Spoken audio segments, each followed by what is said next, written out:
Please go ahead. Just what can you say about Asia that hasn't been said? Well, you know what? I'm going to talk about all of it before I just talk about Asia, because the one thing I'm going to tell you is, I think in that first quarter, and I should have looked at it before I got in here, that first quarter, Asia goes 8 for 11, 6 of 8 from 3, but we had 10 assists on 14 made field goals. See, and that's what excites me, because our kids, her teammates were like, okay, she's on. So they got her the basketball, and they got her the ball in places to score. You know, when you're looking at 10 assists on 14 made field goals, there's not a lot of one-on-one. It was teammates getting her open, setting good screens, and she did what she can do, and that's put the ball in the basket. You know, it was pretty impressive. There's no question about it, but just really, really excited for the entire group, because I thought defensively we were phenomenal against a very, very good offensive team. And for us, offensively, we were very efficient. We got the ball the places we wanted to get it. We got good shots, and kids stepped up and made them. You know, this is, I think they may have led our league in defense. And they've done it against some pretty darn good teams. So for us to be able to do what we did tonight, I think, you know, it gives us a little boost, because we've been struggling a little bit at the offensive end, just our rhythm. But I thought our flow was great, our tempo was great tonight, and hopefully we'll continue to carry this over into Sunday's game in Pittsburgh. Coach, can you just talk about what all three of these seniors had meant to the program during their career? Yeah, I mean, it's, you know, I think they're 2 or 3 games away from being the winningest class all time. I mean, 2. A 1 to tie, 2 to be the winningest class. I think that just speaks volumes for itself. You know, Asia came in, obviously, you know, with a lot of hype. And you've got to give her credit, because she's lived up to it. You know, she's really performed at a high level, and, you know, it hasn't always been easy. Her freshman year, you know, she had her surgery before the freshman year starts, and then it was kind of managing her playing time, getting her back. She'd never really been injured before, and it was the first major setback that she'd had to deal with. And I thought, you know, I thought for the most part she did a really nice job, but she didn't play like we knew she could, and she just didn't feel it yet, and she continued to work through that injury, and then, you know, her sophomore year starts to do what she can do. And then the rest, I mean, we all know what she did last year and what she's been doing this year.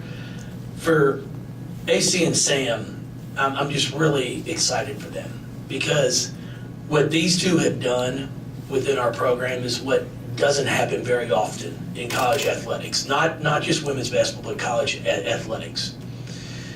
They come in as freshmen, don't play a ton, play some, but not much. Sophomore year gets a little bit more playing time, but not, you know, it's not like they're out there starting, playing 23, 24 minutes, but they keep grinding, keep working. Then they get back in the gym after their sophomore years. AC, of course, was redshirt at 1, but after their sophomore years, they kept working. They had a great summer. They put the time in, developed their game, and now all of a sudden as juniors, they have breakout years for us and help take a team to the Final Four. And now their senior year, they're doing the same thing. They're having very productive, consistent senior seasons. And that's what this is all about. It's a journey. You know, everybody just thinks it's a sprint. So somebody comes in, a freshman, oh, I saw her play in high school. She was good. She didn't play, and she can't play in college. Now, college is hard. You go from high school where you're playing against 14 to 17-year-olds, and now all of a sudden you come to college, some turn 18, they're playing against 22-year-old women. It's amazing how their bodies change once they get to college, especially with the weight training. So I'm just really excited especially for those two, for all 3 of them. But it is rewarding as a coach to watch their growth and see where they've come from and see the battle and all the work that they've put into it to get to where they are.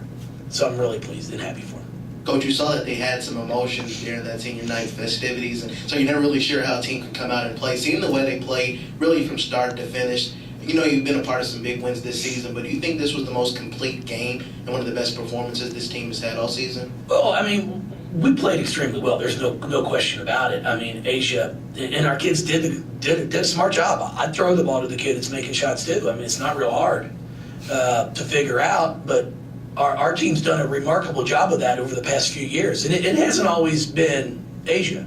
You know, Wake Forest, Erica hits 3 straight threes to start the game, and we went back to her. And as simple as that might seem, it doesn't happen all the time. So I'm just really proud of how unselfish this ball club is. Can we play better? Yeah, we can.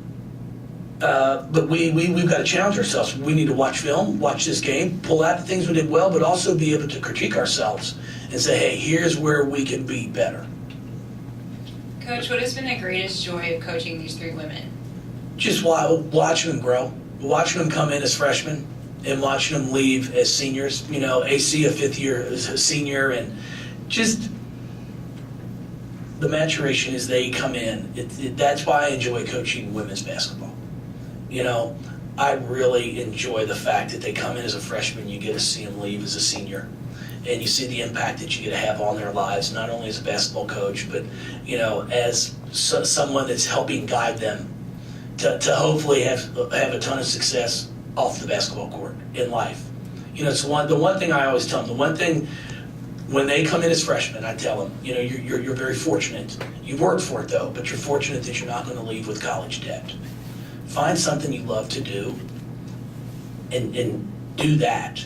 Make it a passion. You don't need to go find a job that's going to pay you the most money. I've got a bunch of friends that Friday at 5 is the best part of their day and Sunday at 9 is the worst, because that work week's starting back over. And they're going to be fortunate enough to be able to graduate and not have debt. So do something you love to do, because when you go to work and you love doing it, it's not work. It's called a passion. So those are the life lessons that we try to teach these kids, and it's fun to watch as they've grown. You guys are fantastic. Thank you so much. You guys are always awesome. What a remarkable crowd we had again tonight. Just spectacular. Thank you. Thank you all. Thank you so much. Wow. Let's go recruiting now. I saw your buddy Coach Stanley. R1 and 6, but yeah, Paul. I was involved with that, so I know.